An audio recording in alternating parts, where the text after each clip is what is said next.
Welcome to A World of Difference Embracing Neurodiversity. You know the names Terry Bradshaw, Tim Tebow, Magic Johnson, Michael Jordan.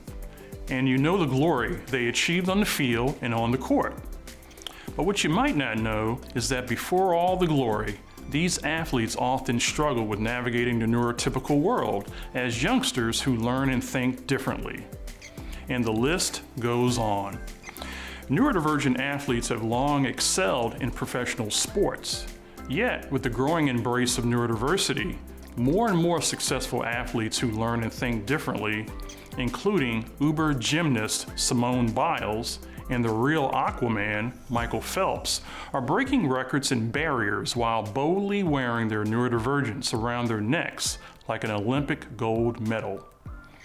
And good thing too, these unmasked athletes are helping children with learning differences discover that neurodivergent youth not only can shine in sports, but also score greater confidence, improve their attention, focus and impulse control, and develop a sense of belonging and more. Even if mom and dad can't help but worry about the intersection of sports and coordination issues, overstimulation, social challenges, and performance anxiety as they cheer on their athletes. On this episode, we visit a Virginia school for dyslexic learners and a Florida college for students with learning and attention issues whose students strive as vigorously on the soccer field or the basketball court as they do in the classroom. Next, our panel of national experts shares the playbook for helping kids who learn differently find success and belonging in organized sports. Later, you'll meet our latest difference maker, an NBA champion who is scoring points for spotlighting his dyslexia and showing dyslexic youth how to fast break to success. We begin with a tale of two schools, the new community school for dyslexia in Richmond, Virginia, and Beacon College in Leesburg, Florida, which are on the same page with embracing the health, mental, and social benefits organized sports brings neurodivergent athletes. Chief Correspondent Cindy Peterson brings us the story.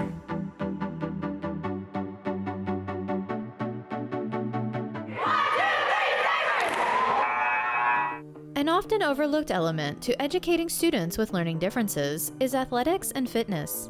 Beyond the physical benefits, sports cultivate social skills, teamwork, and a sense of belonging.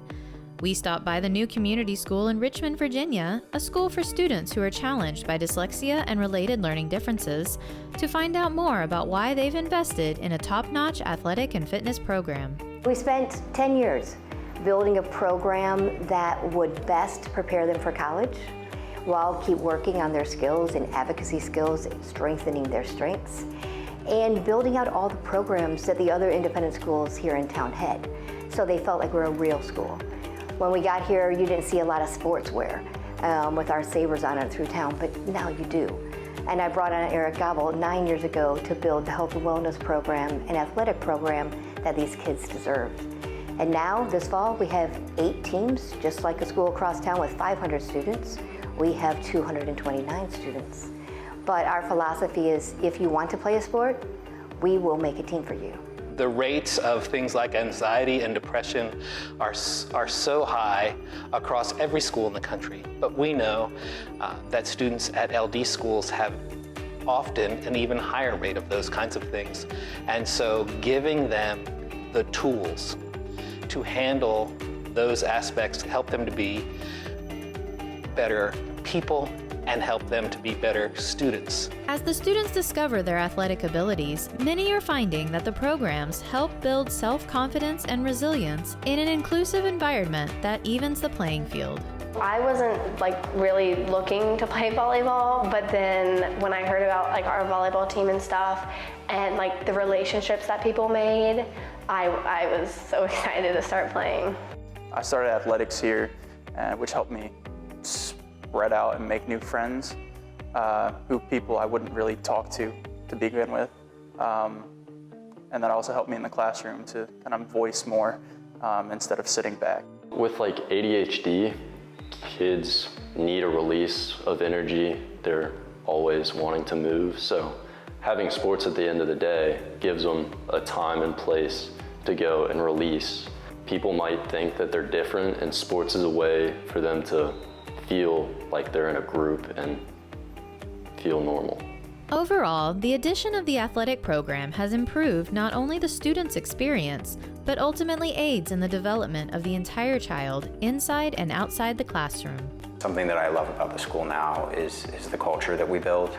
I think everybody here generally thrives in an atmosphere where mistakes are encouraged and where everybody is willing to help each other and lift each other up.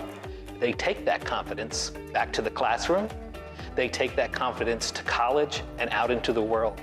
And sports at an LD school adds that confidence element. I think they understand that this school not just helps them with their reading, writing, and their math. This school can really help them be their very best self and ready for their next chapter. Speaking of the next chapter, we stopped by Beacon College in Leesburg, Florida, the nation's first accredited college offering 4-year degrees designed around the needs of students with diagnosed learning differences. Head basketball coach and former NBA player Sam Vincent is in his second year coaching and has already helped catapult the school's athletics department to the next level. The focus for me is really a lot of positive reinforcement. Sometimes they've been told, no, you can't do this, or no, you can't do that. We try to stay away from that. Yes, you can. We want to be positive. We want to give them opportunities to grow. And so what I know is from being on the court and the curriculum that we create on the court, it forces them to be challenged. And then we communicate positively with a lot of reinforcement. So they leave feeling tired, energized, but like they've made progress. And that's the most important thing. We're not concerned about anything other than making progress. And so by the end of the year, we had kids that were much stronger with their communication skills. They felt a lot more confident. Their self-esteem was higher. Their punctuality at class improved. And they were just easier to be around. So we valued that as progress, regardless of what was happening on the scoreboard. We felt that individual progress with each player took place. This fall, Beacon College was admitted into the United States College Athletic Association, giving even more opportunities for students with learning differences. It puts us on the map almost because it gives also like kids around the country an idea that they can still go to college and still play basketball and still get their academics straight. Sports can obviously be a great way to bond together people. And sometimes you might be on a team that you might not like somebody, or you don't agree with the way they do things, but it's important to learn how to work together because that's how it is in the real world. So that's really what basketball does. It gets you ready for the real world. I feel like that's what it's done for me. It's a firm belief that I have that there's a large population globally of these kids who just need an opportunity. So to be at Beacon and be the leader in the U.S. at providing these opportunities for kids who are diverse, it's just an exciting mission for me. With a world of difference, I'm Cindy Peterson.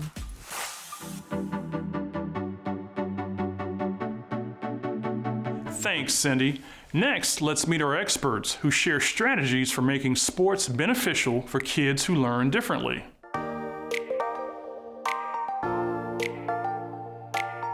Melissa Buffin is a registered and licensed pediatric occupational therapist and creator of the Peace of Mind parenting community, which provides families neurosensory-based online resources and courses, community, and live support. She's a Golden Bell Award of Excellence recipient from the California School Boards Association for Early Intervention program at Del Mar School District. Dr. Ulrich View is a certified child, adolescent, and adult psychiatrist who serves as section chief of the Child and Adolescent Psychiatry Division at Hackensack University Medical Center in New Jersey. He has an extensive history in working with professional and amateur athletes ranging from the NFL to middle school.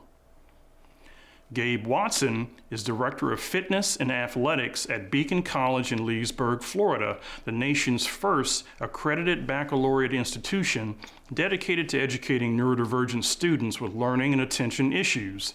Watson holds bachelor's and master's degrees in physical education and has coached men's basketball at both the high school and college level.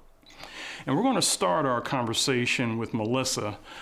Melissa, movement is the first way that humans learn and interact with the world, so sports seems like a perfect fit. But in your experience, is it common for children with learning and attention issues to also have physical challenges that can complicate their participation in sports? Daryl, such a great question. The thing that I see as a pediatric occupational therapist the most is challenges with motor planning. So when that happens, kids sometimes have difficulty with the initiation, sequencing, and execution of a motor plan or a motor movement. So something that looks simple to us can be very challenging to them. So if you say, oh, go bat the ball at Little League, there's a lot of complex steps involved in that.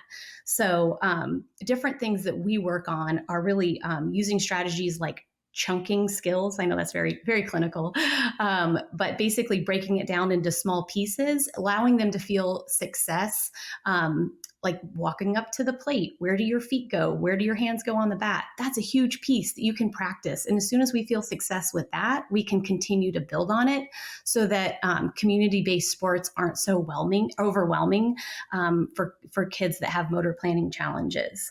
Another quick strategy is visuals. So when my husband was actually the softball coach for our community, when I would go and help different teammates that I saw struggling, we would put X's on the field exactly where they were supposed to stand or put their feet. So visual supports can help with that as well. So it's really that motor planning piece that we can see kids get tripped up on, but a lot of strategies can foster success pretty quickly as well. All right. And Dr. View, can you elaborate a bit on some of the specific cognitive and emotional benefits that children who are neurodivergent reap from participating in organized sports?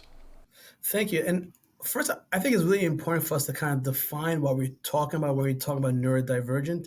We talk about specifically ADHD, autism, dyslexia, some learning disorders as well. So one of the challenges that we have with children that have these what I call special gifts. I mean, this is what I say to my patients is that this presentation comes in a spectrum. So they can be a very challenging perspective that some of these kids may display. But one of the things that we need to kind of work with is helping these kids deal with the social communication that's important in dealing with sports. So it gives them an advantage, an opportunity to practice those essential social skills. Another aspect is actually being active. Being active is a really important aspect in actually helping contain some of these activities, because fundamentally, if you look at ADHD, one of the challenges of people with ADHD is this inability to focus, this ability to have so much energy, but not necessarily knowing how to put that energy in an effective manner. And participation in sports, due to the organization, due to the importance of following rules, ability to communicate with peers, that is an essential aspect. It provides a skill to practice learning these key differences. All right. So Gabe, can you tell me about some of the common misconceptions surrounding children who have learning and attention issues when it comes to sports? Well, I think one of the biggest things is that there are differences, that they think there's major differences. For instance, we were tasked 2 years ago to create athletics here at the college. And one of the questions that I've got so many times was from athletic directors and coaches, okay, we've read a little bit about your school. What are going to be some of the challenges that we face, and what are some of the differences that we're going to see? But I let them know that our students are just as smart as anybody else. They're very intelligent, different things like that. And so sometimes it's just, with our students, it's just something they communicate differently or they just think differently. And so when you're on the court, really you're judged by how you're performing. And so when you're out on the playing surface and playing, your playing does the talking. And that's kind of the motto I tell them. We're going to be just like everybody else. A lot of our students are way smarter than me, and they correct me all the time when I'm doing something wrong, and they help me. So there's just learning. You fear what you don't know. And so you're just really, I spend a lot of time just educating people on what kind of college we are, because, we've never had sports before. So we're really just introducing our college to a lot of different places and really explaining to them the misconceptions that are out there, that our students are just like everybody else. Okay. So Melissa, in your experience as an occupational therapist, are there sports that are better suited to children with learning and attention issues? Well, just like Dr. View said, it really is child specific, and everything different neurodivergent differences are on a large spectrum. So it is very custom to that child. However, I would say something that I've experienced the most in my practice is that if a child is struggling or if they're just getting into sports, what we do is we do kind of coach the parent, pick something that, of course, that the child is interested in, is highly motivated to participate in. But we do say to kind of look at more of the individual sports first. So examples of that would be like gymnastics, karate, swimming, where the child is learning the skill and they can really build, again, their confidence in that area. And then as they, go on through childhood, if they are interested in sports, maybe after they get some of the foundational skills like eye-hand coordination and different tasks like that, then they can look at more of the team type sports where there's a lot more to keep track of, like soccer or basketball, where not only do you have to perform yourself, but you also have to know where all your teammates are, where they're going to be in the next 5 seconds, and then coordinate your movements with them.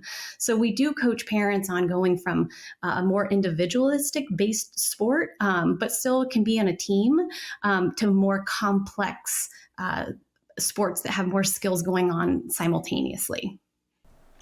Thank you. So Dr. View, you often hear parents say, I'm going to get my kid enrolled in karate so that he can gain discipline. Can you talk to me about how kids who have learning and attention issues might be able to improve, say, their attention, their focus, and their impulse control by engaging in organized sports? Well, the fundamental issue with a lot of these neurodivergent diagnoses is what we call the dopamine hypothesis. So there's a belief that what's happening is that there's a lower level of dopamine.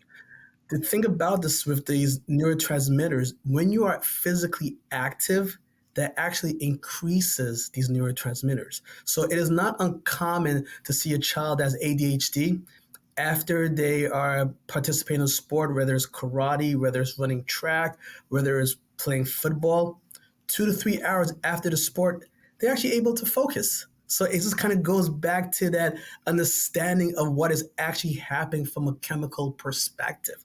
So I think one of those things that we are speaking to parents, actually explaining the neurobiology that is happening when kids are active in sports, that in itself gives an indication of why athletics plays a role. And going back to what was said, I mean, you do have to understand what is the ideal sport for your child. I mean, you may have to do some trial and error. Maybe at first focusing on individual sports where you focusing on some of the abilities, the visual abilities that's needed for sports, focusing on that part initially, then progressing to more of the team sports that can also be effective. Because one of the advantages of actually working within a team is the ability to kind of understand, learn from other individuals. Because one thing that you'll see with a lot of kids who have neurodivergent challenges is that these kids are profoundly empathic. Watch the full Ask the Expert segment on our website at awodtv.org if you want to learn more about this topic. You can also watch or listen on Facebook, YouTube, or on your favorite podcasting platform.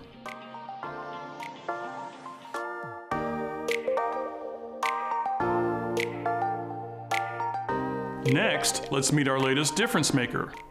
As the son of a legendary Hall of Fame NBA player, you might assume the good life would be a slam dunk for Gary Payton II. Yet in grade school, Payton struggled, his self-esteem plummeted, and he began to believe he didn't measure up to his peers. Then came his dyslexia diagnosis. It was the answer he needed and the fuel that sparked his competitive fire to press through school, up his game on the court, and fight through athletic disappointments before finally getting to shine on the biggest stage, the NBA Finals. And after reaching the top, Payton was intentional about not forgetting his journey. He reaches back to help youngsters like he was fast break to their own shining moments. Correspondent Bassi Arikpo brings us his story.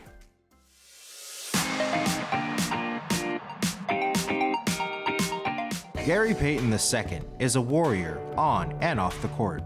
Like his dad, the Hall of Fame point guard Gary the Glove Payton, the younger Payton is a defensive-minded baller and NBA champion with the Golden State Warriors. Off the court, he fights stereotypes and unawareness and embraces young athletes through basketball camps to show that kids with dyslexia can play sports at a high level, just like him.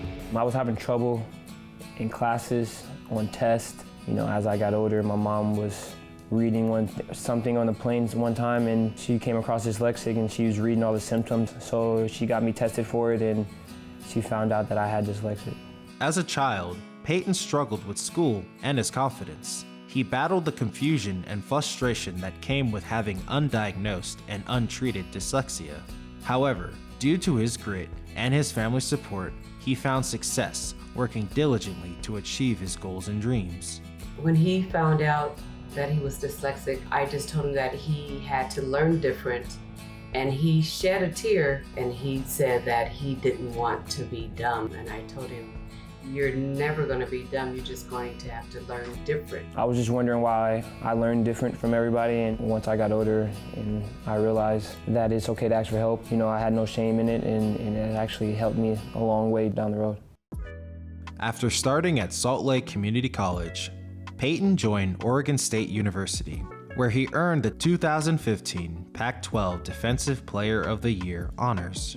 Still, he was overlooked in the 2016 NBA draft, but as he did with dyslexia, he kept grinding on towards success.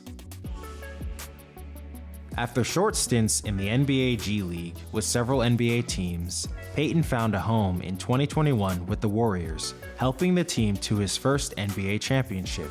Though athletes with learning and attention issues have been successful in sports for as long as athletes have worn short shorts, rarely do they trumpet their neurodivergence. Payton has gone a different route. He has boldly proclaimed his dyslexia, and he uses his NBA platform as a megaphone to bring awareness about the world's most common learning difference through the GP2 Foundation, which he started with his family during his first year with the Warriors. The Foundation's mission is advocating for early screening and detection of dyslexia and providing Bay Area parents and students access to resources. We launched Gary Payton II Foundation about 2 years ago. I launched it to shed light and to bring awareness with kids with dyslexia. I didn't want them to wait until I got as old as I did to start getting help now. So we are really big on early screening, early detection, assessments. Assessments can be so costly. And so we try to get out in the Bay Area, in the community, and provide resources, not only for students to succeed in the classroom, but also outside of the classroom in real life. We want to give the parents tools to find out what is going on with their children. They actually had the incredible, innovative idea of implementing a partnership with medical providers and hospitals to help provide free dyslexia screening for children. And it really does align perfectly with our vision to serve kids and empower them with, mind, body, and spirit. So California is one of probably like 9 or 10 states at this point that don't screen kids for dyslexia. The state tried to pass a bill to make that just standard.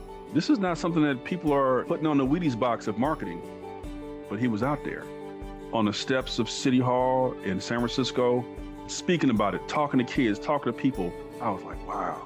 It passed unanimously in the state Senate, and so it's now state law. He was doing it because he believed in it. If kids can get the help they need early, then it's gonna save them a lot of challenges and stuff down the road. They're clear, concise, mission-driven, and they're about the kid. And especially in the Bay Area, I mean, GP2 is like a legend out here.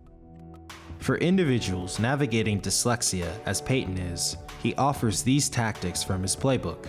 I've been knocked down before, with my dyslexia growing up, and now I'm being knocked down with basketball. It's kind of the same thing. You get back up, you find out your tools, you ask for help. If you're older or you're younger and you're asking an older or younger person, it's okay to ask for help. It's okay to get guidance. Sometimes we want to figure stuff out all by ourselves. You need a good support, good people are behind you in your corner to help you. I think if you have that, you may fall down a couple of times, just get back up and get back after it. For a world of difference, I'm Bassi Arikpo.